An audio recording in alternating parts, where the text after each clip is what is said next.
Welcome, one and all, to another day here at the Damage Report. I'm John Iadarola, and I know what you're thinking. John, you said today was going to be a solo show, but no, my throat is just not going to make it. It might not even make it with help, but at least I do have that help, and the help arrives now.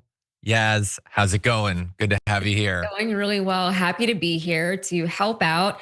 I don't have a sore throat, but I'm like accidentally over caffeinated today, so I might just like speak too much or speak too quickly. I don't know. I already have to make efforts to speak more slowly, but if you couldn't tell, I'm already talking too much. So just give up. I gave up on that years ago. We're done with that. Like enunciate better or something as a presenter, but sometimes I'm like, I got a lot of things to say and I have this much time to say it in. So what are you gonna do? Okay, look, that seems like you trying to improve or whatever, but if you start to improve, especially in response to criticism, that opens up a big door of like, then you're not supposed to have verbal tics anymore. You're not supposed to make a personal weird criticism. sexual comments I am my anymore. own biggest critic.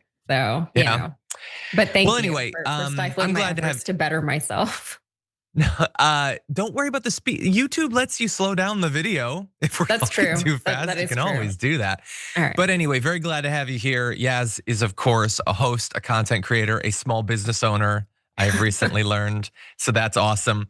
By the way, Yaz, the job you did was that you did the interior design and decorating of a cafe, correct? Yeah. My friend's coffee shop. Yeah, it's a local coffee shop here. It's Latin American themed, but he's an old friend of mine, and he likes coming over to my house because my house is very like cozy, and that's very much by design. It looks very nice. Thank you. Yeah, and so this isn't a Latin coffee shop by any means, but he wanted a lot of like these homey touches that I tend to do. And I think the cafe is really, really cute and fun. And so I had to like start a small business to do that job, basically. So now I have a small business. Evening Tap says, looks like Yaz lives in a palace. It does look a little bit like that. Thank you. Well, it's interesting because you're in Texas, and I told our audience recently, this is behind the scenes stuff, but my wife's nephews opened up their cafe this week in the Rio Grande Valley, and it's been a massive success. Probably too successful. The line is too long. They don't get to sleep, but they did a great job and decorated it beautifully. And I've been super jealous because I've wanted to open up a cafe. I was gonna say, you always said you wanted one. Yeah, and I think I could do it. There's a couple of small little issues, like me knowing nothing about cafes or business. At all. That is anything. A hurdle. I like sitting in them, but I would definitely need help with the decorating. So perhaps. Well, we should talk for real, because like I had that whole process, all the learning curve that you need to overcome. I know a lot of people now. So awesome. Okay, well, we will definitely talk about that. I'm probably not going to set it up right now because the Small Business Administration is currently furloughed. And might be cut entirely because the government is in, what day of the shutdown is it? 779, I think. No, it's the second day. But we have a lot to talk about when it comes to that. Again, more the messaging game. Donald Trump, abusing it to cut like anything that helps people who aren't already millionaires and billionaires, and thinking that somehow that's going to be a good strategy. Interesting. We'll talk about that. We'll talk about the National Guard. We've got Pete Hegseth continuing to be mocked and criticized for that absolutely insane and cringy speech that he gave to generals and admirals earlier this week. The Flotilla has been seized, more, kidnapping on the high seas. So fun additional international crimes by the Israeli government, and a whole lot more besides that. We're even gonna lighten things up in the aftermath and talk a little bit about merch, I suppose, some fashion talk. Maybe Yaz can give some tips to the person we're gonna be discussing there. But anyway, in advance of all that, hit the like button, share the stream, send us your comments, your tweets, and your super chats. And with all that said, Yaz, are you ready to do this thing? I am. I'm ready to support. Let's do it. Let's start with the shutdown with this. The president is unhinged. He is unwell. What are you doing? Folks on your side are too. Folks on your side are too. It's a big vote of confidence for the president right there. So Madeline Dean, Democrat, is talking with Mike Johnson there, and little dribs and drabs of their conversation have been gradually coming out. I don't know why the full video didn't. And so she points out that the president's unhinged, which is indisputable at this point. There's some people who like that, but he is unhinged. And Mike Johnson just like looks to the side and nods because he knows. He knows that the guy in charge in the White House, that he would never defy or criticize publicly, is out of his goddamn mind, likely suffering from actual physical, mental decline. Is insane, dictatorial, he knows all that stuff. And his only response is, well, some of the people on your side are too. And I don't know, like I know that everybody just both sides everything these days. Who is our Trump at this point? Are there people that do strange things? Yes, John Fetterman is an interesting guy. I will grant you that. Other than that, who's deranged? Who is just flooding the internet with AI slop every day? Who's sharing medbed videos? Who is our crazy? And when I say like who's our, I'm not even talking about like progressive left or whatever. Give me establishment Democrats, regular old corporate shill Democrats. I'll even let you include them. Some of them are unbearable, corrupt, whatever. They're not Trump. Okay, and so stop hiding behind that. Take stock of the fact that your party has been conquered, colonized by Donald Trump of all people. That reflects poorly on all of us, I will grant you, but it especially reflects poorly on Mike Johnson because he wants to be a leader of this party and yet he must submit to Donald Trump. So anyway, let's see if in the full version of those remarks, he has a little bit better of a defense for the leader of his party. The folks on your side are too. I don't control. Oh my God, please. That performance in front of the generals, that I didn't see it. is so dangerous. You know I serve on foreign affairs and appropriations. It's the collision of those two things. Our allies are looking elsewhere. Our enemies are laughing. I just left You the have a speaker's president side. who is unwell. And she is undoubtedly right there. So what do we have? So he says, I don't control him. Yeah, I will grant you do not control him. Nobody controls him. He doesn't control him. I get that. Madeline is not asking for you to control him. You could try to influence him. You could pretend as if you have power. You could speak out against him. You could disagree with him. You could criticize him. There are many things you could do that did not involve you exercising like, Professor X style mental control of another human. Nobody's asking for that. They're asking for you to do or say literally anything if what Trump is doing and saying is something that you actually disagree with. Because your silence reads as, well, you don't really have a problem with it. And that is the conclusion that I've come to. And so on him generally being unwell, what are you gonna do? I don't control him. On his speech where they call the admirals and the generals, which we'll talk about more later on the show, which is unhinged. And the stuff he said there about using American cities as like trial battlegrounds or whatever, all that insane stuff. Well, I didn't see it. Okay, a follow-up question. Do you think that maybe you should have? Do you think that maybe when the Secretary of Defense and the President pull in like all of our military leaders and might well be announcing a war or something like that, maybe you should like tune in or read? Sometimes Vox will do a great like 3 winners and losers from the fascist military meeting or whatever. Like that doesn't even take that long to read. Axios, very efficient, 500 words or less, you get the gist. I feel like as Speaker of the House, you should probably keep abreast of that.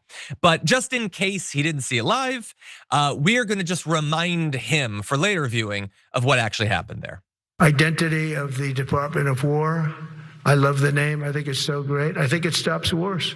And I'm not a fan of some of the ships you do. I'm a very aesthetic person and I don't like some of the ships you're doing. And they said, we'd like to name it the F-47. I said, all right, let me think about it. Then after thinking for about 2 seconds, I said, okay. You know what that means, 47, I'm 47. So I'm 45, 46, and 47, if you think about it. We're under invasion from within. No different than a foreign enemy, but more difficult in many ways because they don't wear uniforms. At least when they're wearing a uniform, you can take them out. These people don't have uniforms. And you know what the people say? The people in those cities where they're being raped and shot and beat up, you know what they say? We love the military. You ever see where they interview the people on the street? I've never seen somebody say they don't unless they're radical and paid off, because a lot of these insurrectionists are paid by, whether it's Soros or other people. So it's just insane tangents. His brain is decaying live in front of all of them. He throws in a little bit of Jewish billionaires are controlling anyone who doesn't agree with me. Nice little conspiracy theory there. He's 45, he's 46, he's 47. I don't know exactly which. I think that's his IQ score, I'm not sure. It's just utter madness. And if I was Mike Johnson, I would want to pretend that I didn't know anything about that too, because it's indefensible, which is why he doesn't even try to defend it. Anyway, yeah, as we've thrown out a lot there, I assume you don't have any hope that Mike Johnson is going to move the party or the country in a more responsible direction, but what do you think? No, I don't think anyone ever really had a whole lot of faith or hope that they placed directly in Mike Johnson. And I'm certainly not that person. But, like what he was saying, he doesn't control Donald Trump. They don't control him, but they certainly support him. They enable him. They make excuses for him all the time. They push his agenda. In fact, the right and the Republican Party, they used to celebrate his unhinged way of speaking because Trump speaks the truth, right? He was transparent. That is what the American people wanted from their leaders. You can't filter him. There's no filter on this guy. And that's what we like. And that's what we're celebrating.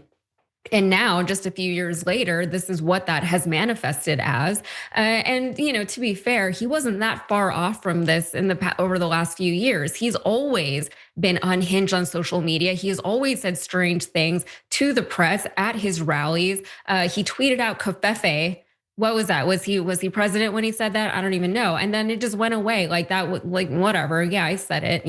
It was all very disorienting, though, right? It's funny, but it's very disorienting because as the American public, we are constantly confused as to the mental state of our president, for one, but also what does he mean? How serious should we be taking his words? And if you take his words at face value, they are terrifying. But then you have all of his lackeys, either in the right-wing press or from the administration itself, explaining to you what he really meant. Oh, when he said that, what he really meant was this. And I've always said, if the president cannot communicate clearly what his actual intent is, that is a huge problem, because the things he says, not only does it affect everyday lives of the American people, not only does it affect the markets, but it can affect international policy too. The words of the president have a whole lot of weight to them. Maybe they're more weighty than anyone else's words on the planet. And the fact that this man is saying all these things and then he needs numerous people to come out and say, actually, what he meant was this, that is not a vote of confidence. Also, the Republicans now who are running the government on Trump's behalf, in many ways, they're responsible for him and for everything that we are experiencing in this country as the result of the actions of Trump and this administration.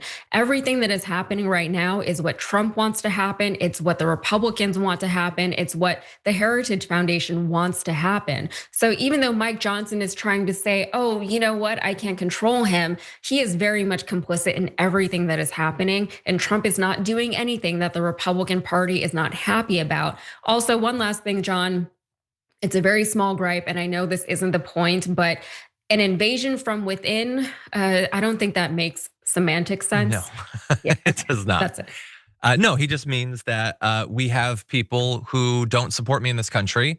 Yeah. That's unacceptable. We're gonna use the military against them. And I'm gonna gradually build it up and hype it up and hype it up until eventually I can claim that we are effectively in a civil war and maybe we don't have to have elections anymore. That's really where it feels like it's going. Yeah, I was thinking about it. You know how like they constantly have to well, no, but really what he meant is, or no, I didn't see the tweet. I didn't see it. I was just thinking, I could be wrong. Feel free, devil's advocate, if I'm wrong. I'm a supporter of Bernie Sanders. I've never had to lie and pretend, no, I didn't see his speech. I can't comment on that because I didn't, he's never said anything deranged. He's never said anything that I've had to pretend not to be familiar with. But Donald Trump does that to them every goddamn day. Get yourself a president that can actually speak. And again, and he has the reputation of being straightforward, authentic, honest. And yet he requires more PR spin than any politician in American history. Isn't that strange? Anyway, let's move on to a little bit more of the substance of the shutdown though. Donald Trump is once again seemingly trying to ruin that guy's day, House Speaker Mike Johnson, by just overtly just saying the things that people like Mike Johnson have to pretend are not being done by the Trump administration during this shutdown. Take a look. The president posted on Truth Social this morning that the meeting is to determine which of the Democrat agencies they recommend to be cut. This is in addition to the money for New York, for the transit funding being cut, and in addition to blue states seeing their energy funding cut. Two questions on this. I mean, do you think this is political targeting? Is that appropriate? And then in addition, No. HUD had on its agency webpage blaming radical Democrats for this. Is that an appropriate use of taxpayer money being overtly political? It's something we haven't seen before. I think what the HUD website says is the objective truth that we're telling you right now. Yeah, obviously it's not, because there's no radical left in Congress. It doesn't exist. But just mark this down for the next Democratic administration. If there's a shutdown, you can do this. They're giving you the okay. You can do all of this, by the way. Yeah, I know you can flood the government websites with just pointing out specific Republicans. And then you can put whatever, you just lie about the reasoning or lie about their strategy, whatever. You can just do that. That's cool. And then if you're mad at red states, you can just take funding away from them.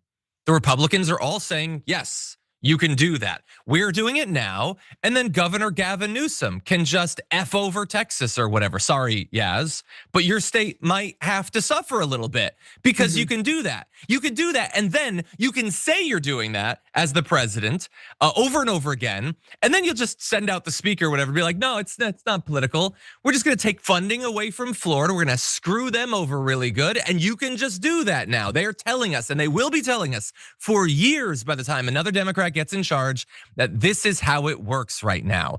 And then he says, no, it's not political. We're just doing it to the blue states or whatever.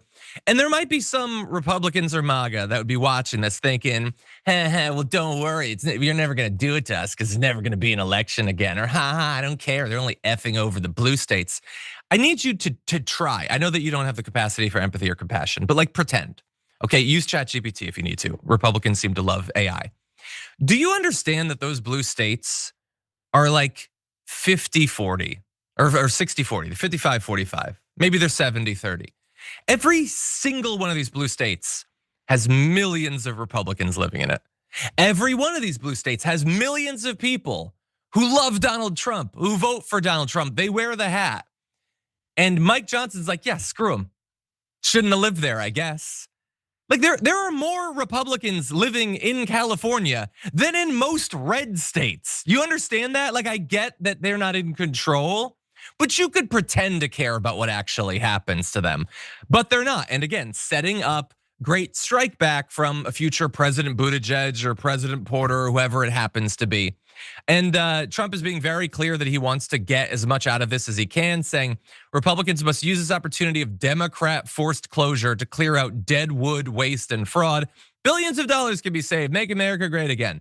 And Russ Vought, the OMB director who wrote Project 2025, says that it was $7.5 billion in clean energy projects are being taken out of a whole bunch of 17 blue states, basically. Again, where millions upon millions of MAGA people live.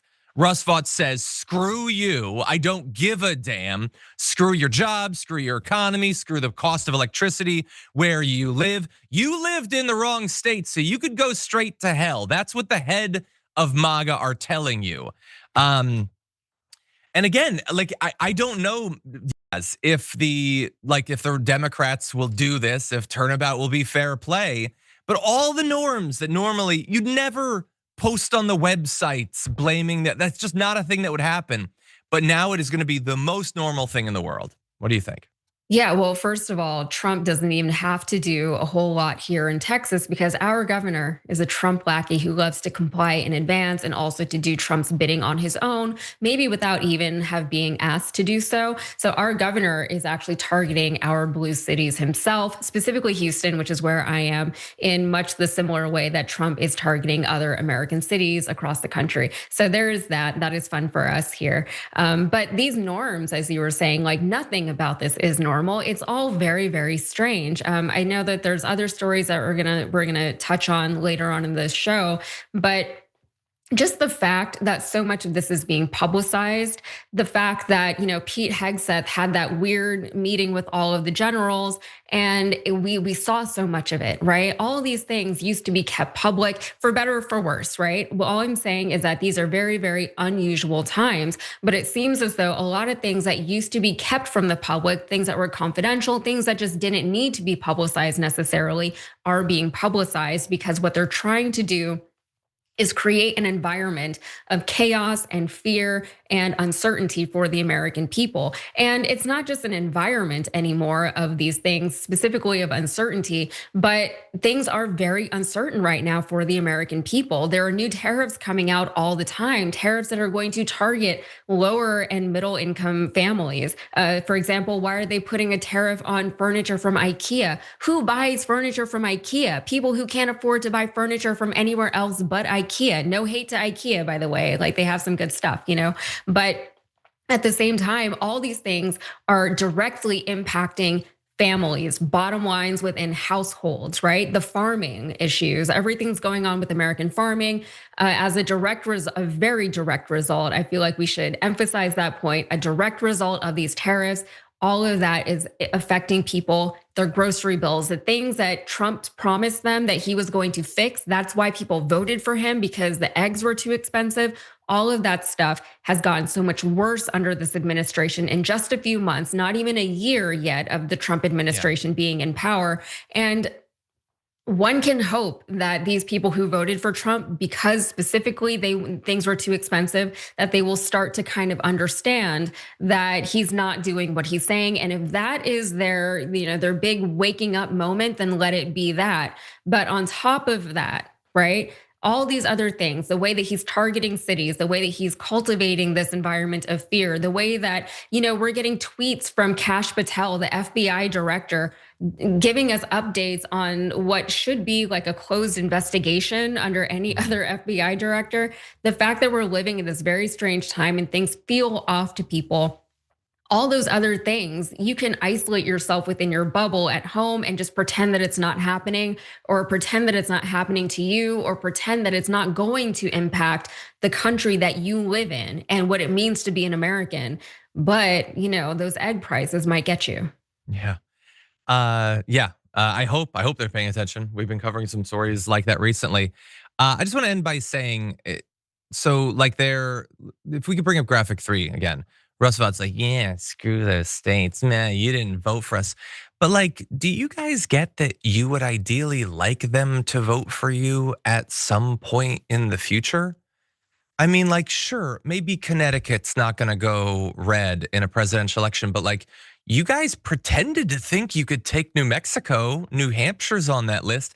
I mean, some of these places, yeah, okay, they're not gonna vote for Trump or whatever, but like, you guys would presumably like to win House and Senate races in there, right? So I hope the Democrats are taking this like victory lap that Project 2025 and Donald Trump are taking. Like, yes, screw those states. There are Senate races in those states. There are House races in those states. You better be running ads and demanding to know why the Republicans that are currently serving in those states don't seem to be willing to stand up for their constituents.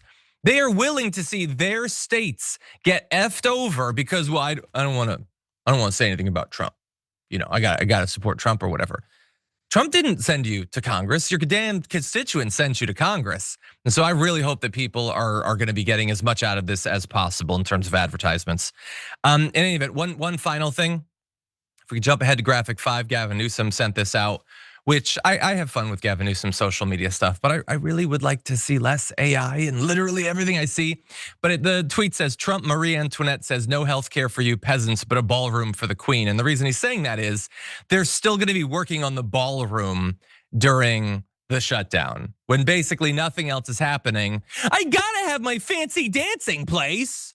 That's what the man of the people, silverback gorilla alpha male Donald Trump says. I really want to have my fancy place for champagne. And so they're going to be working on that because of his vain hope to be able to ask Melania for a dance there and be rejected at least once before he dies. So just to the American people, this is what he's focused on right now. Okay, giving Project 2025 what it wants, screwing over his own voters, and maybe getting to wear a tux at some point. Anyway, we should take our first break of the hour. Lots more to get to after this.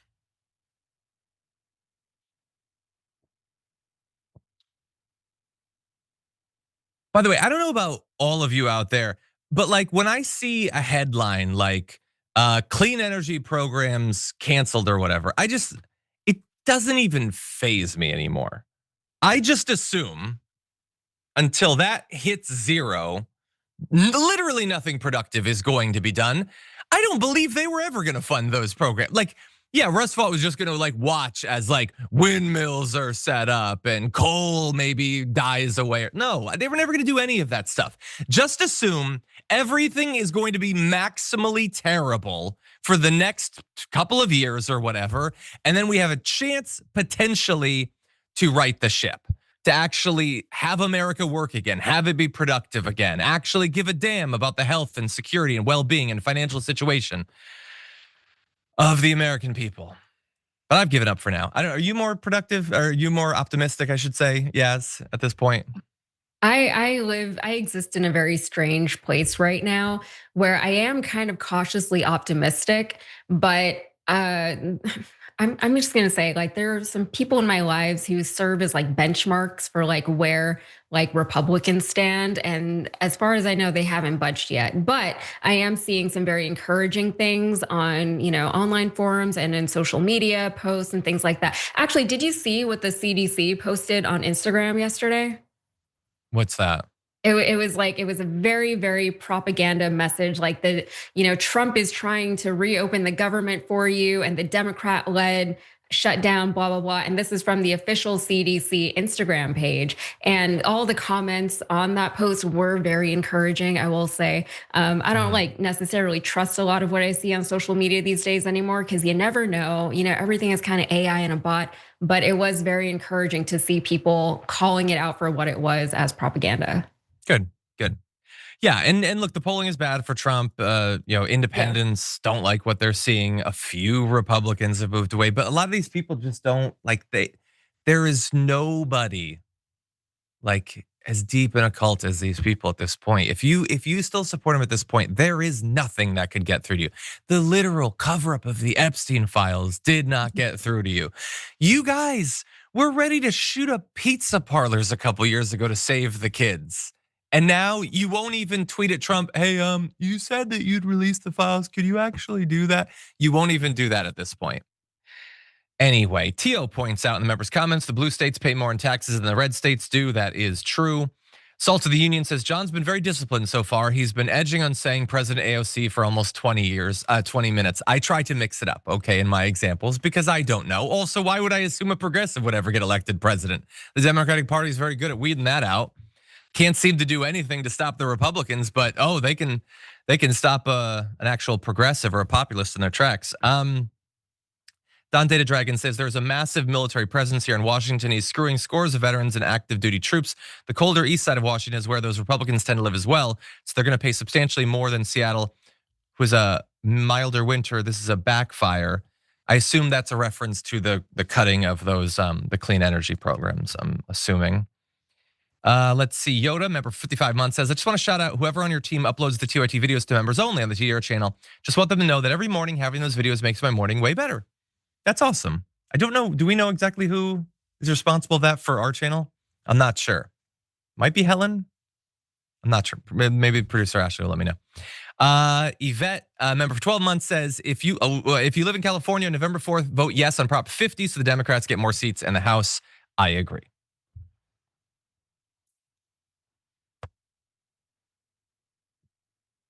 Okay, everybody, let's jump back in the news, starting with this. To the Memphis Police Department, to the officers that I see sitting in front of me, we are about to provide you with a level of support you cannot even imagine. This isn't just a task force. This is a all of government unlimited support operation. ATF, DEA, FBI, ICE, Department of War, every resource we have. And they're not going to be sitting behind a desk at a keyboard. We are sending in real cops with guns and badges to go out with you on the street every single night making arrests. I see the guns and badges in this room. You are unleashed. The handcuffs that you're carrying, they're not on you anymore. They're on the criminals. And whatever you need to get it done, we're going to get it done. There's nobody in America that wishes they were tough more than Stephen Miller. And he keeps trying. Bless his little heart, he keeps trying. I am assuming that the cops in that room have as little respect for whiny, little cringy Stephen Miller as I do, but I don't know for sure. Maybe they like it. Maybe they like that They're going to be unleashed, and a bunch of people that have never stepped foot in that city before will be roaming around and maybe shooting people or something. Maybe they'll like that. I don't know. I have a feeling probably not.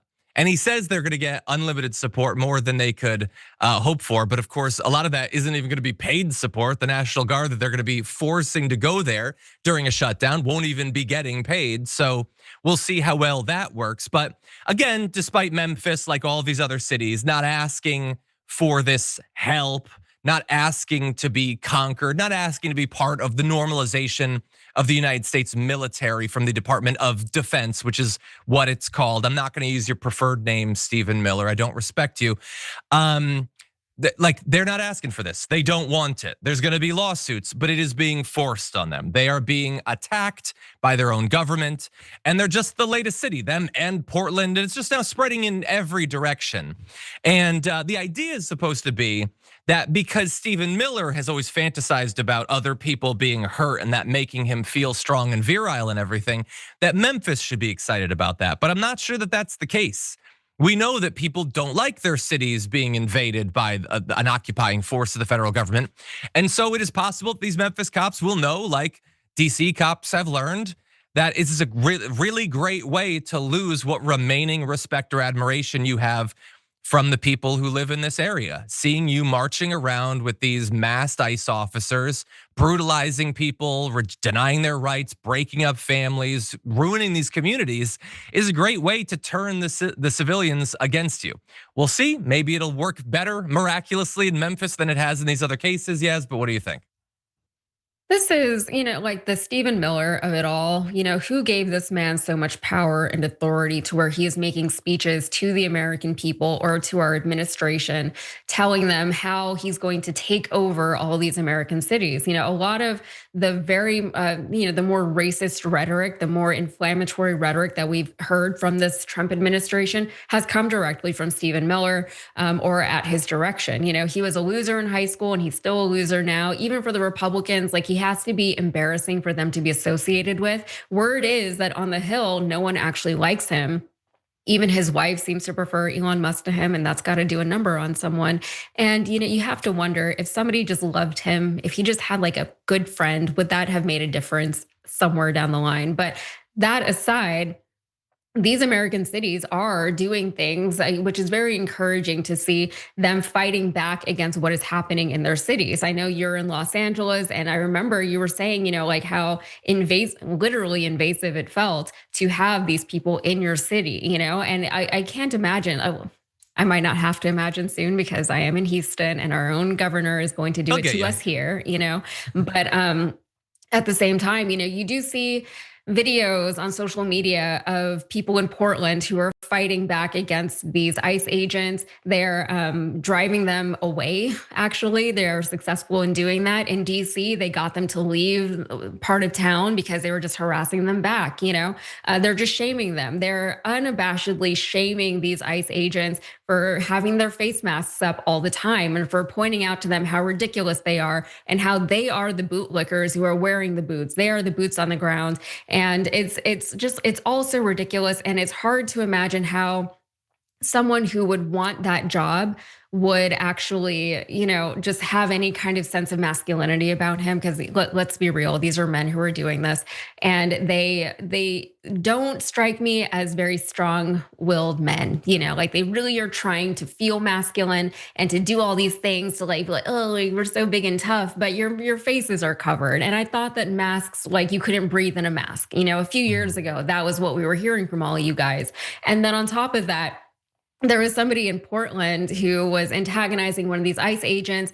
He was not responding at all, but then they finally got them to move back. And they're like, I can't imagine that you're actually using that student loan forgiveness, any of you. And so it does seem to be working to an extent to where at least like they understand that, they don't have the support of the people. But whenever you have situations like this throughout history, and usually in different countries besides this one, whenever there's like a big military coup or something like that, I always wondered, who are these people? Who are those boots on the ground who are turning against their countrymen, who are enacting the will of this obviously corrupt government, and they're doing this to their country. A dictator is only as powerful as the boots on the ground, as his militia, right? As the power that he literally wields. So who are these people who are saying, I'll be that guy. I will be the one to turn on my countrymen and to inflict all of this on my country. Those are the people that we're seeing who are willingly joining ICE. Yeah. I don't even want to fault, the National Guard too much, because we know that they're being deployed and they don't have a whole lot of say in it. But the people who are joining ICE, like, they're doing it for a reason. And it's not just because of the sign-on bonuses. They're doing it because they believe in that mission. And it's really, really just despicable. Yeah, look, in every society, there's going to be some percentage of disproportionately men that are just ready to be a cog in the machine. Yeah. That they don't like being responsible for their own choices, their own life. They just want a strong man to tell them what to do, tell them who's bad, tell them who to shoot at or whatever. There is always some percentage of that. And the right has been successful, I think, in growing that percentage a little bit. By having people like Andrew Tate and all these people that get guys to listen to them. They ruin these guys' life. They ruin their friendships, ruin their relationships with their family, make them utterly ineffable. And the guys get even more desperate. And they're desperate to feel strong, to feel masculine or whatever. They have none of the traditional outlets anymore because nobody wants to talk to them. And so now, well, I could put this on, then I could punch somebody. And maybe like a woman will get in my face and I could push her down. And that's really all I want. All I want. And so that's why I think we're seeing that. Some are going to be drawn by the money or whatever. It's still, that's a devil's bargain that you're making right there. But a lot of them are just filled with rage and entitlement and jealousy. And I think that Stephen Miller's the ultimate example of that. Mm-hmm. In any event, while Memphis is having this experience, Portland too has a National Guard and others being sent there. Donald Trump would have you believe in his social media posts that it is a war zone. It's just a third world country. Everything's blowing up and on fire constantly. And for people who don't live within 2,000 miles of Portland, you just take his word for it. The people who live there say, what the hell are you talking about? It has no, just like DC, just like Memphis, just like New Orleans, it has no relationship with reality. Eventually, one would hope that people will figure out how this works, that it isn't actually reflective of any situation on the ground. I don't know. And I would hope that the people who live in this city will be turned even more against his regime, who does not give a damn about them, and is willing to see them tear gassed and brutalized and their lives made like utterly inconvenient and all that. But we'll have to stay tuned to find out. In any event, I want to turn to something that we've been talking about multiple times through the show, which is the Hegseth speech. Let's start though with a fun moment. Move out and draw fire, because we are the War Department. Godspeed. Room, attention.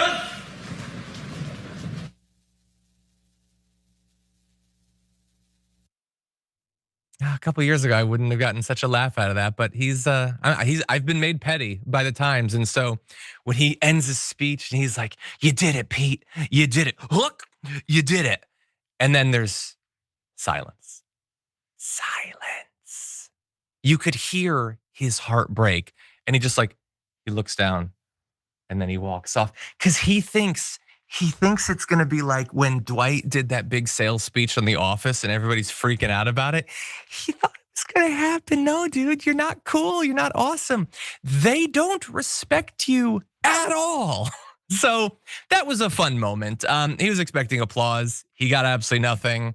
I wonder how he made himself feel better later on that night.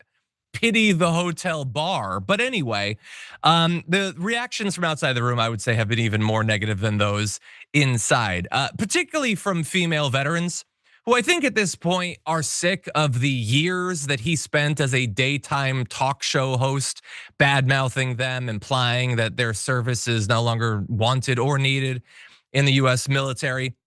And now as the least qualified Secretary of Defense in American history, he's doing it there too. They don't like that, okay? And so the BBC has been speaking with some of these female vets. One, Elisa Cardinal, who served in the US Navy for 11 years, said, "None of us have ever asked for special treatment. And boy, it must feel great after 11 years of service to your country to keep being told that not only have you ruined the military, not only have you made us a laughing stock, but you keep asking for extra free stuff. Oh, you just want it so easy," he says to someone who served longer and harder than he ever would. And no, I don't count sitting on the couch at Fox and Friends service. One former US Marine fighter pilot, Amy McGrath, said, "I am sick and tired of Pete Hegseth lying about women in the military and standards. There has always been one standard for those jobs. There is never a men's standard or a woman's standard for flying a jet." But again, facts don't matter, only Pete Hegseth's hurt feelings matter. Ms. Cardinal said too that gender and age were not part of assessments given for combat roles. There are like base physical fitness standards for any member of the military, and those have been gradually changed over time, but not because of wokeness or DEI, but because the military is having an increasingly difficult job every single year getting people to sign up.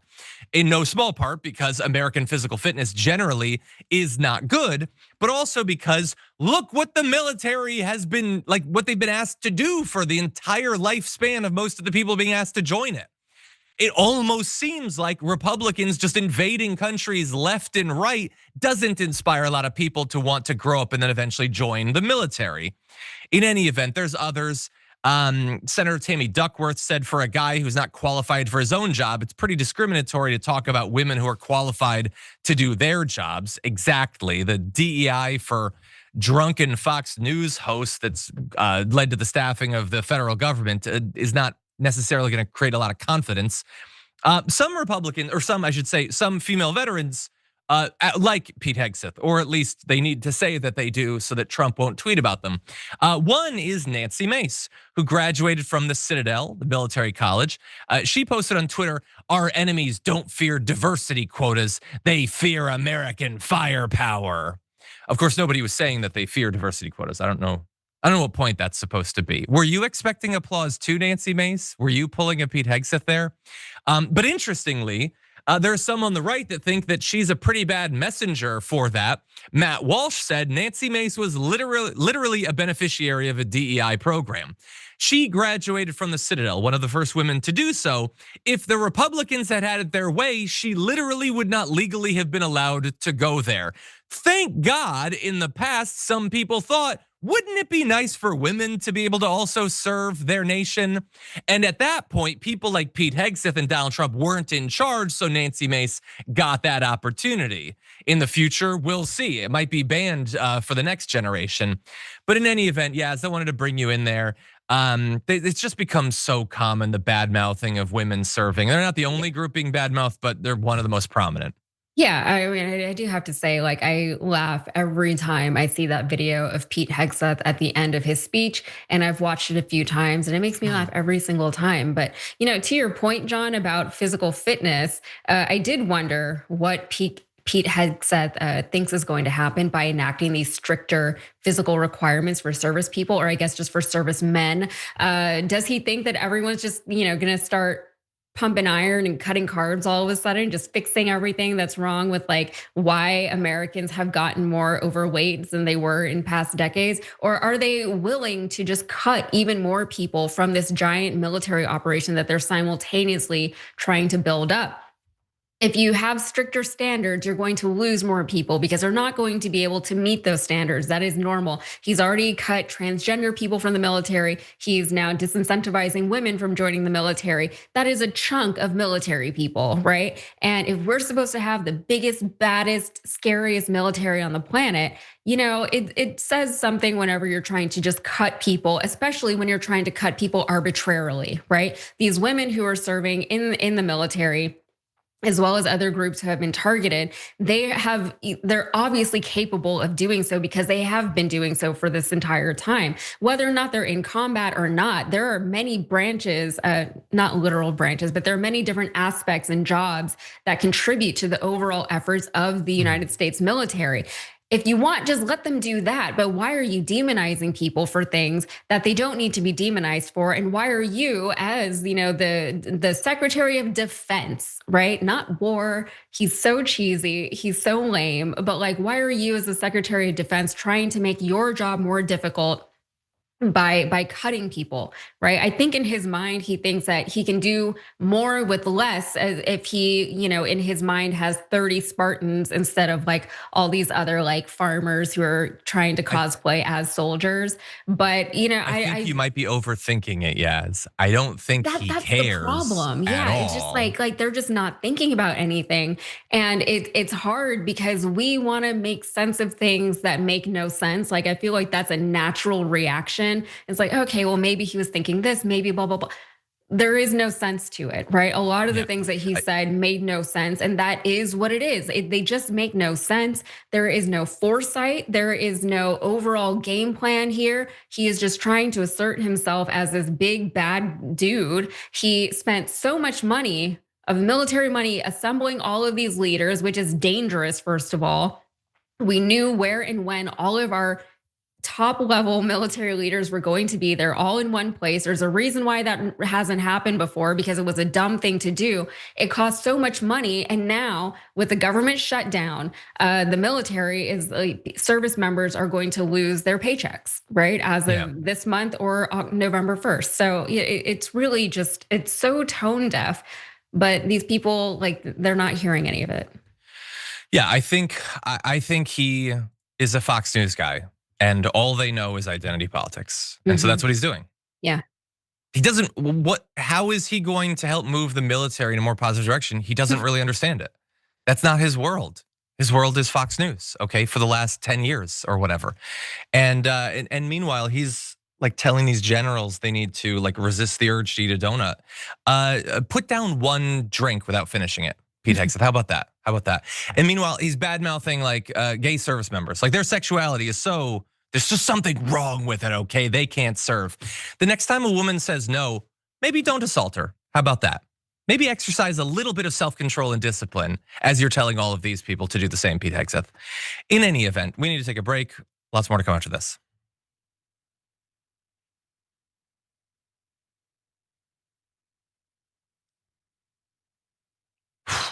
I will remind you, he required JD Vance's vote to break the tie to get in. That is like, he has never had the confidence of the people around him. He had Trump. That's what he had. Would you join the military right now? Like if you were serious? Like if you actually cared? By the way, I was in ROTC. I at one point did want to join the military. Like, do you think actual good people would want to serve under Pete Hegseth, knowing that the likely thing in front of your gun is going to be another American? Why would you sign up at this point? Anyway, Cosmic Dragon sent a membership. Thank you. I appreciate that. Reminder too, so we went quickly through it. Yvette Sweet pointed out that on November 4th, we do have an election here in California, Prop 50. Again, I don't like gerrymandering. I don't want gerrymandering, but unfortunately we have to balance the scales with Texas. Yaz, I blame you for this. And so we are going to have to do that gerrymandering. I did my best. I tried not, I told people this is gonna be a problem. Yeah. Nobody listens to me. My husband says I'm not allowed to say that anymore because people are listening to me. I get they paid. are, and right now. Yeah, but this is how I feel. I said it. I said this is gonna be a problem, and here we are. Yeah. The issue is that Texas unfortunately has less democracy than California. So at least in California, we're putting it to a vote.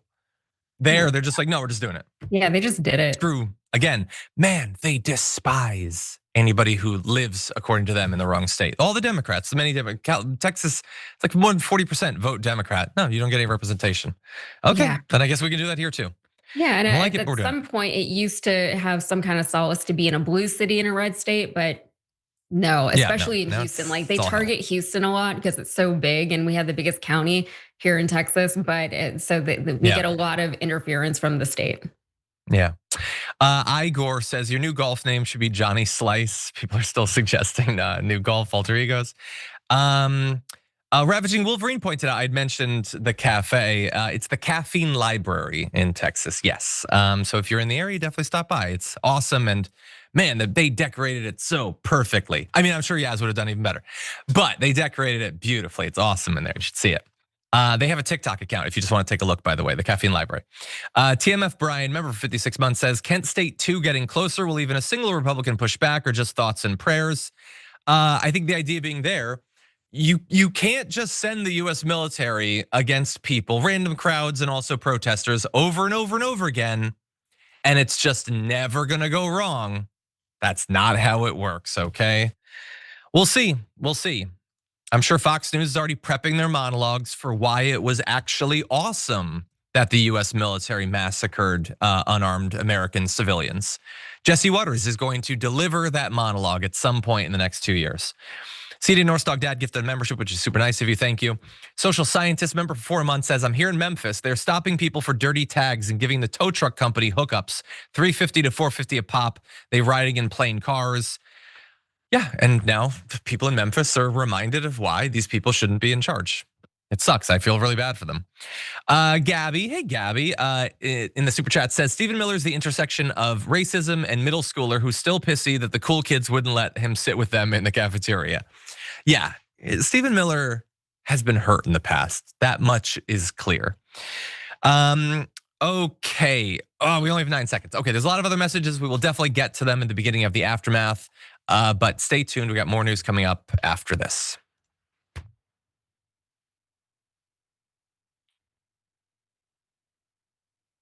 Okay, everybody, we've got a pretty serious story to end this first hour with. Take a look at this. My name is Greta Thunberg. I'm a citizen of Sweden. If you are watching this video, I have been abducted and taken against my will by Israeli forces. Our humanitarian mission was non-violent and abiding by international law. Please tell my government to demand my and the others' immediate release. So that was a message that was pre-recorded by Greta Thunberg because she knew that Israel was almost certainly going to do what they've done in the past over the years when these humanitarian aid flotillas have tried to get aid to Gaza, which not only has been utterly devastated over the past couple of years, but never forget there was the insane illegal blockade of Gaza for years and years before that. So this effort has been going on for a long time, but they put human rights lawyers and lawmakers and activists on this flotilla, and they headed towards it. And what do you know? Israel illegally stopped it. They boarded these vessels that they have no legal authority to board. They kidnapped lawmakers and activists. These are international crimes that they committed in full view, being filmed and all of that. 440 participants were forcibly kidnapped by the Israeli government and will presumably be deported, although who knows in the end? Lots of people end up dying in that region thanks to the insane actions of the Israeli government. So I hope that they all end up being safe. But in any event, none of this was necessary. They would say, the Israeli government is putting out all these statements saying that this was a provocation. This isn't about aid. If they wanted aid, they could have just given it to us and we would have just distributed it, which they totally do. Which is why 450 people have starved to death in Gaza thus far, despite there being virtually unlimited food just a few miles away in Israel. Why weren't they just using the system, which clearly works so well? But okay, it's a provocation.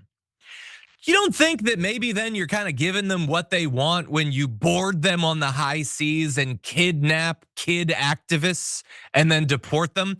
What if, and here's a crazy idea, I know that I'm not like the leader of a country or anything. What if you let them land in Gaza, distribute the aid, and then that's it? Kind of seems like a better PR strategy, especially considering how your polling has tanked over the past year or so.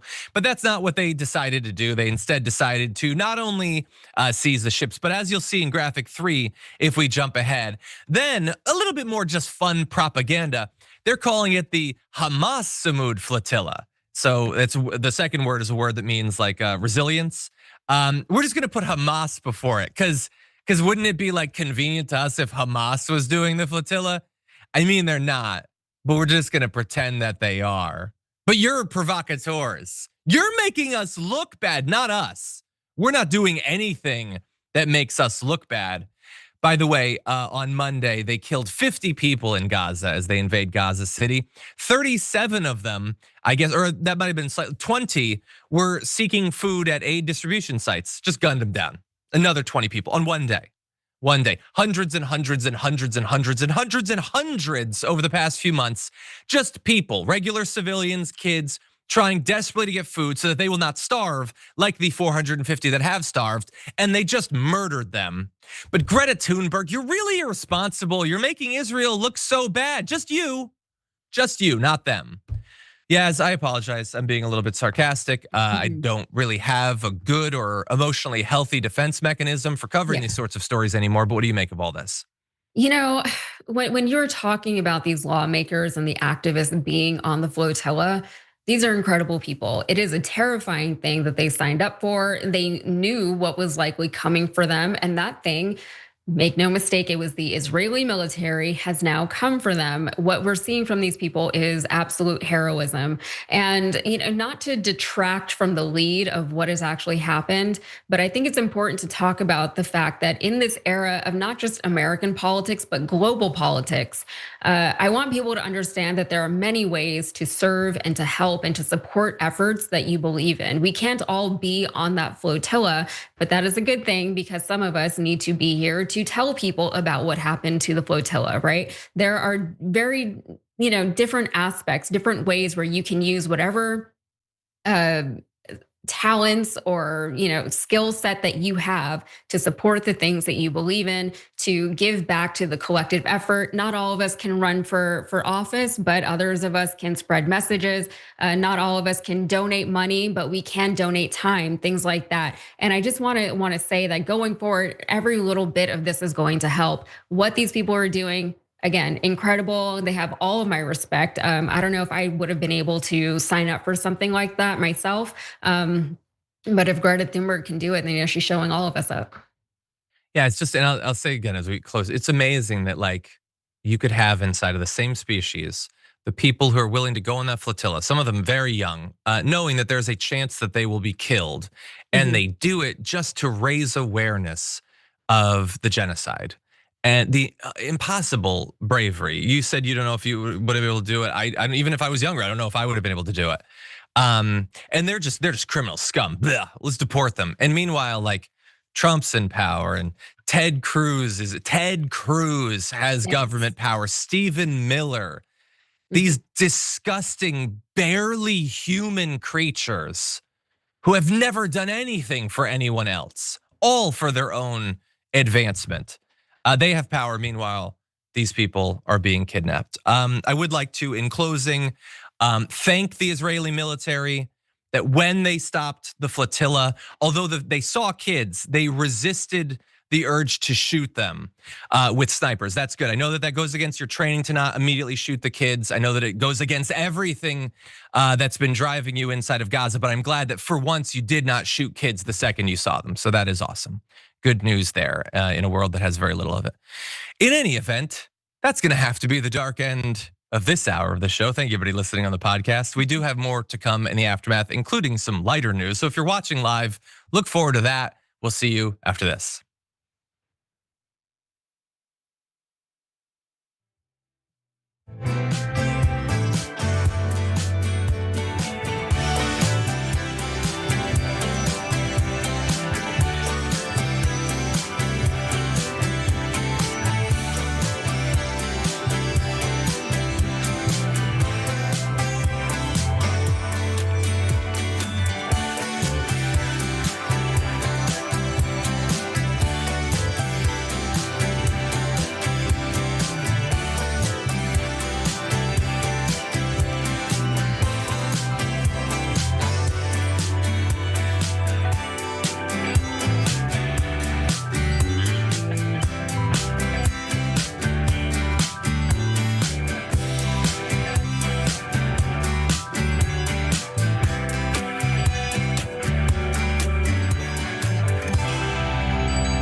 Hello, everybody, and welcome back to the Aftermath. I'm John. Yaz is here as well. Yaz, thank you as always for being here, but especially with not even a full day's notice. I appreciate it.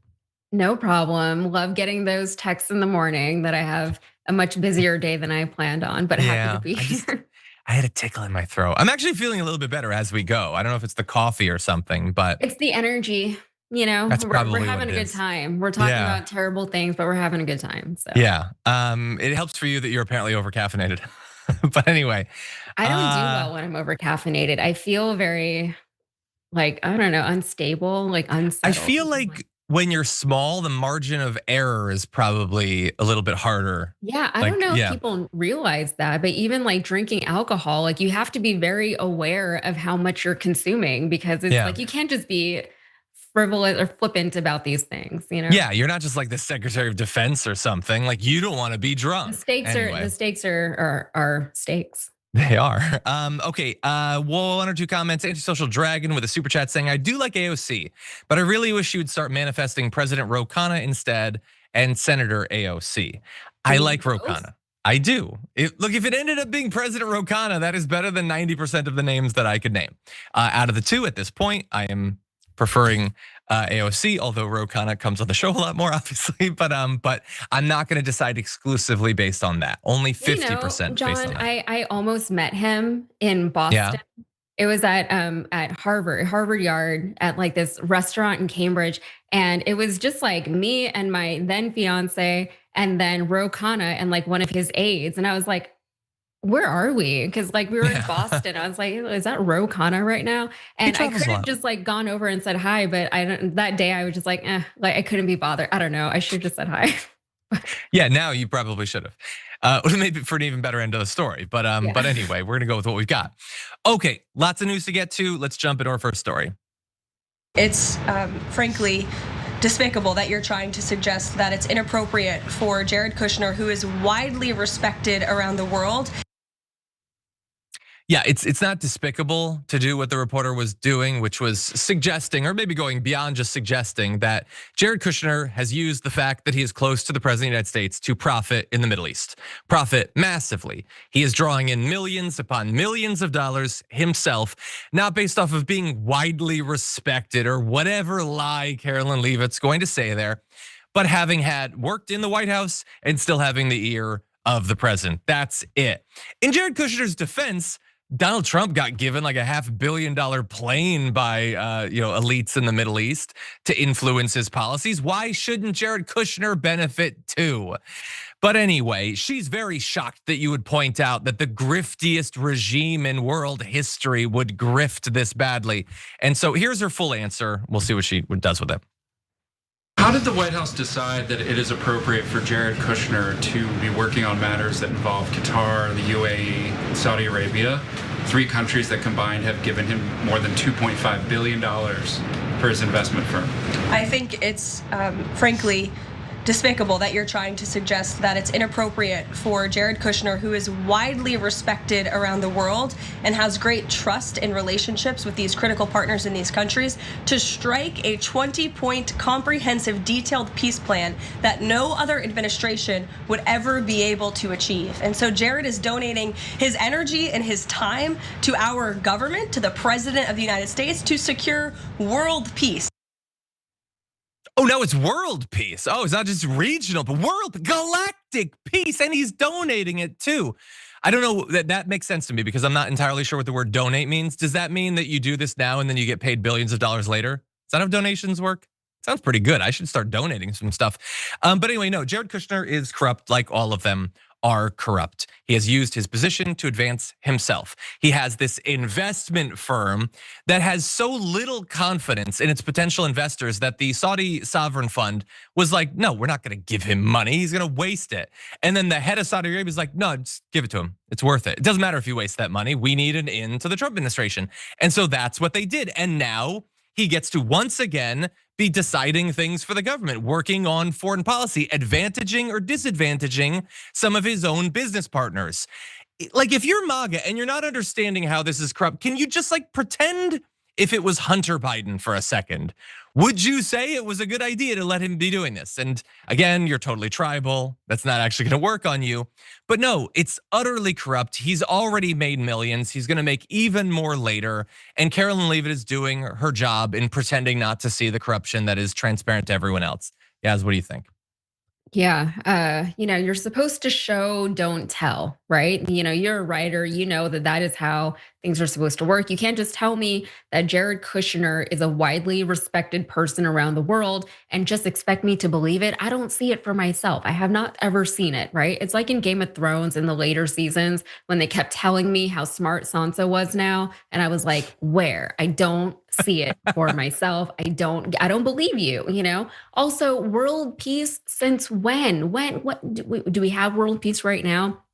Jared Kushner could not even deliver peace in the Middle East. What a joke. What a failure. Not even peace in the Middle East. Should have been like a piece of cake for this guy who is so widely respected by all these governments everywhere. But of course, this administration, they'll say things like, oh, how dare you criticize Jared Kushner? He's so widely respected. He has all of these great connections around the world because of his father and his father-in-law and all their business dealings and all of that. So how dare you even question any of what is happening here, even though what is happening here is corruption, is government corruption or corruption on behalf of the government, right? And by shutting down that whole conversation, she's saying, don't even bother looking any further into it because you're not supposed to do that. You're just supposed to trust us and, show your respect, if not fealty, to people like Jared Kushner. So all of this is it's more distraction. It's a bigger smokescreen than even the ones that are up already. This was an issue. Jared Kushner and all these billions of dollars that he got from Middle Eastern countries, that was an issue years ago, and it never went anywhere because they buried the story and they buried all. We weren't able to pursue it that fully. And even if we had, would it have made a difference, right? They harped on Hunter Biden for years. They're still making an enemy out of him today. And, we're not even allowed to be like, something is up with Jared Kushner and all of this money that he has taken in from the Middle East. And what is he doing with it? Why did they give it to him? And what is the end result of his actions over there? Yeah, the end result is a lot of money. His company, in fees, not the money that was given to them, just in straight fees, $157 million as of last year from foreign clients, 87 million just from the Saudi government. Saudi government just paying tens of millions of dollars for Jared's financial expertise. And you're right, the story just disappeared because it's not sexy, I guess. There's undoubtedly 100 times as much coverage of like AOC being given that dress for the Met Gala than there was Jared Kushner being handed billions of dollars by the Saudis. We supposedly have like not only the Democrats, but Republicans will tell you, Republican voters, they're anti-elite. Let's have some comprehensive legislation that stops this sort of thing from happening. Not with like a warning or a little ethics investigation, but throwing them in goddamn prison. You should be in prison for doing this, for manipulating our government for your own benefit. And they do it because they can, and they will do it until they cannot. Until some of the people that attend the fancy parties with them are in not gonna swear, I say prison, just prison. Until they are rotting in prison, this is going to continue. I want an unavoidable, an undeniable message to be clear to anyone. If you get into government, you're doing it to serve the American people. You are not gonna get rich off of it. You are not gonna suddenly become a billionaire and have cushy jobs lined up. That's service is your path. If you wanna go try to make money in private industry or whatever, you can go do that, okay? And you can be an expert, or alternatively, you could just be born into a family like Jared Kushner and be handed businesses or whatever. Again, the message needs to be sent strongly, and I imagine a lot of independents would love some sort of comprehensive legislation in that area. Anyway, we'll have more corruption from this family to close the show. For now, though, I want to talk about something else. Let's jump into this.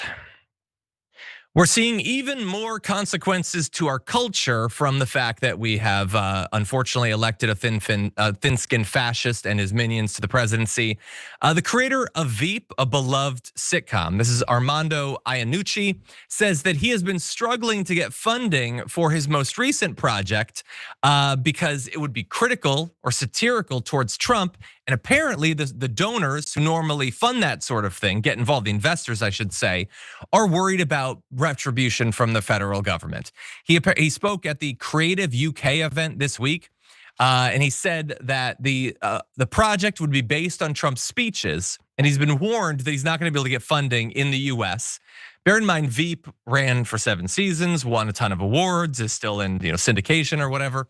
Says, I got a lot of, you wouldn't get the money for that at the moment, I'm afraid. So I said, why not? They replied, well, if you want what comes with it, and what would of course come with it is the federal government attacking you, launching investigations, trying to stop your business, doing all that stuff that they have already done to multiple companies and have shown a great hunger to continue to do that. Trump recently said that any critical coverage of him is really illegal. Screw the Constitution. And so who would want to fund a project that could end up getting Trump to tweet about it? Now, he did say that he still expects to be able to fund this project with foreign money, although again, Trump is willing to change up tariffs based on this sort of thing. So I don't know how successful that will be, but it is a bad sign for America that artists are having to potentially change their projects because they're worried the president's thin skin will result in government action against them for producing like a TV show. And by the way, not that it matters because we don't live in a representative democracy, but if we could jump ahead to graphic 5, people don't actually want the government cracking down on speech that they disagree with. Even 73% of Republicans say that they don't want that. Now that's less than Democrats at 82 and independents at 84. And isn't it funny that the Republicans are more wishy-washy on free speech when they have never shut up about it for the past couple of decades? But they don't like this, and this is unfortunately what we've got. Yaz, what do you think? Oh, I was making sure I wasn't muted. Not only did he say that it was illegal to cover him critically, even at that weird Hegseth event that we all just had to watch, someone started laughing at him and he's like, no, can't do that. Can't laugh at me. Like, it's so weird and it's so weak, but it is interesting that we are seeing this acceptance of what is happening from the radical right. These people who are such big proponents of free speech to the point where they never shut up about free speech, which is kind of ironic in and of itself. But their big complaint against the radical left this whole time was that, we're encouraging cancel culture and that's an infringement on freedom of speech. And the whole time we said, no, that is not what freedom of speech is. Freedom of speech is that the government will not stop you from saying what you want to say. The government will not throw you in jail for saying what you want to say.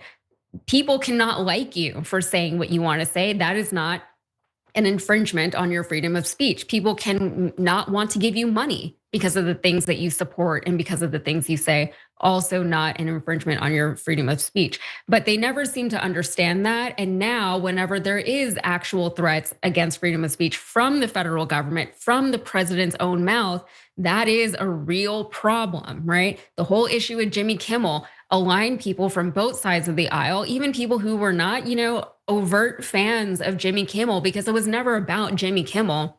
Yeah. It was the fact that a federal employee went and threatened Jimmy Kimmel's show on a podcast, on Benny Johnson's podcast, and then actions were taken immediately afterwards. And the argument was that didn't come from the federal government, but functionally we know what it was, right? Everybody can see what it was. Everybody can call it out for what it is. Anybody who is not part of this cult that just decides to not see or acknowledge the things that are so clearly happening in front of their faces. But as far as this creator making a show based on Trump, I know this isn't the point, but you have to wonder who wants to watch a show like that right now, right? I remember watching Veep, and after a certain point, I was like, I can't watch this anymore because it was like a little bit too close to reality. I was like, I already get enough of this in real life, and it's stressful there. I don't want to watch more of this show, and it's stressful here. I don't know if you guys remember that show, House of Cards, even, right? That wasn't a comedy, but it was a drama. It came out right before the Trump era and it continued on into the Trump era. But a lot of people, including myself, was like, I can't watch this anymore because it's cutting too close to reality. So, and it's hard because especially people who watch shows like this one, we're already inundated in this stuff, right? We're already consuming so much of this, content, for lack of a better word, about what's going on in the country. And it's like, I am not trying to watch a show right now based on Donald Trump or based on his speeches or anything like that. So just like a side note for this creator, what's his name, Iannucci or something. Yeah, just maybe that's just my 2 cents. We don't have to watch it, but ideally projects should be able to be launched that are not, stopped by the government. Yeah. But you're totally right about they talk constantly about free speech. They do not mean protections from government suppression of free speech. All they mean is they want to use the R word on social media. And not just the R word, some other letters as well. That's literally all that they ever meant. The only thing they wanted a protection from was not violations of free speach, it was criticism. That's it. Also, and John, now, again, to stop criticism. now, and you can't use either of them, just so you know. Did you know, you all learned about the second N word, and exactly, Trump seems very upset that he can't use either of those words anymore. Oh, God. Okay, well, let's move on to our final topic. We only have a few minutes left. So we're gonna lighten things up and just talk about fashion for a little bit, Why don't we launch into this little image and I'll explain things. Swifties are now coming after yet another person, not for direct criticism of Taylor Swift this time, but for what you're seeing right there, because Donald Trump has a granddaughter and she decided to do what every Trump does, which is just cash in on the name, cash in on the White House or whatever, which is fine. You can do that, I guess. We don't have any laws or norms or whatever. But the issue is that in cashing in, she's producing merch that really looks like she's plagiarizing from Taylor Swift's fiance's brand logo. And so there you saw the little hype reel that she put out, Kai Trump, I think her name is, that she filmed on the White House grounds. Again, if Sasha and Malia had done it, just imagine, but whatever. So she's putting out her clothing. So you can see in this tweet now, live now at kaitrump.shop. This collection is something I've dreamed about for a long time. It takes a lot of work and a lot of dreaming to produce clothing with 2 letters on it. Sorry, I told myself I wasn't gonna be critical of the clothing. I don't understand how this is the culmination of a dream, but okay, well, people have different dreams or whatever. That's not the point of this story. Even the corruption isn't the point of the story because there's just so much at this point. I'm surprised she didn't release a meme coin, but whatever. So she released this thing and you can see, bring up the tweet again and just look at the logo. The little T is going through the little K because those are her letters. It's all very, very creative. Anyway, Travis Kelce has a brand and he has a logo for True Colors, which is a partnership with American Eagle. And it kind of looks like the same thing. Like the only difference is that the T doesn't fully penetrate through the K in the previous thing. But here for Travis Kelce, it continues on. But it's still just the letter K and T with one piercing the other. And so now you go back to the Kai Trump merch and it really just seems like a lazy version. It's a less stylistic version of what Travis Kelce did, which is an issue. The other issue is $130 for a sweatshirt with 2 letters on it. I'm gonna advertise your name for you and you want me to pay $130? Now they do come in a wide and creative variety of colors like white and black and blue. And she says you can mix and match, but it's all just sweatshirts. So I don't know, like, are you wearing multiple layers of sweatshirts? Maybe Steve Bannon would do that. I don't know. What are you mixing and match? You mean buy one day and wear a different color? Again, I don't really understand. But the Swifties are not happy about that. There's been a lot of tweets about it. I don't expect that Taylor Swift or Travis Kelce are gonna say anything, but you know how they will have their voices be heard. Yas, what do you think?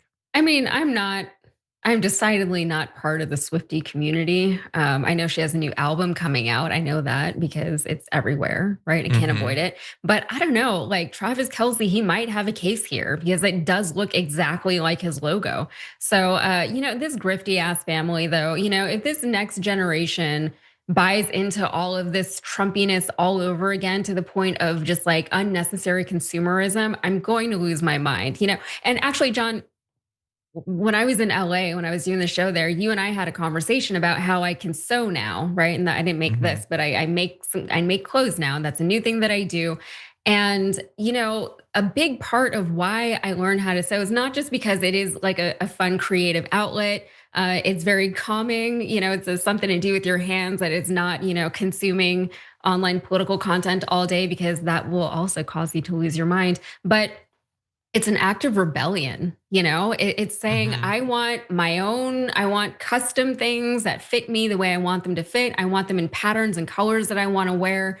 And I don't necessarily want to endorse anybody else while doing it. I don't want to wear somebody else's initials across my chest. I don't want to have to pay $130 for something that I could have made myself, made it exactly the way I wanted, and not have to support these corporations or these grifter people, and this grifter family, So it is an act of rebellion. It's saying, you know what? No, I'm not going to buy your stuff because I have another option now. I'm just gonna do it myself. I'm gonna make it myself, and I'm gonna give money. I can source my materials more ethically than usually you can whenever buying clothing, and I'm gonna do it that way. So I encourage everyone to learn how to sew, or do whatever. Also, if you're going to get into woodworking anytime soon, now is maybe not the best time, because they did just put tariffs on timber and wood. So housing prices are gonna go up, and also if you want to, furniture also is more expensive now because of the tariffs on IKEA furniture. But if you wanted to then make your own furniture, I don't know if now's the best time. Great. Yeah, well, sorry. I'm going to end with a comment from the audience. And I want to give a Blue Apron gift card to Nastasia on YouTube with this comment. Sort of drawing back to something we said earlier. Some people dream of sailing on flotillas to deliver food to starving people. Others dream of their initials on sweatshirts at $130 a pop. There are very different dreams in this world. Granted, she's still young. Maybe she'll be more than just a grifter. Maybe she will set herself aside from her terrible grandfather and her just as terrible father. I don't know. Or maybe she'll just do the same thing they all do. Just put out crappy products, whatever. Don't even think about it. My manager just came up with it, and I just cut a check, and nothing I do will ever be great. And that's the expectation of me. I don't know. We'll see. We'll see. But anyway, thank you, Yaz, for joining us. Great to have you here. It's a pleasure. Everybody, Brett is going to be here tomorrow. So definitely prep for Garbage People tomorrow. You can go to the post tab on our YouTube page and vote for the Garbage Person of the Week, as well as the Hero of the Week. Hopefully, did we get Nafisa Collier on the Hero of the Week? Okay, good. I'm rooting for her. I hope that she wins. But anyway, for now, stay safe out there, stay sane out there, and we'll see you soon.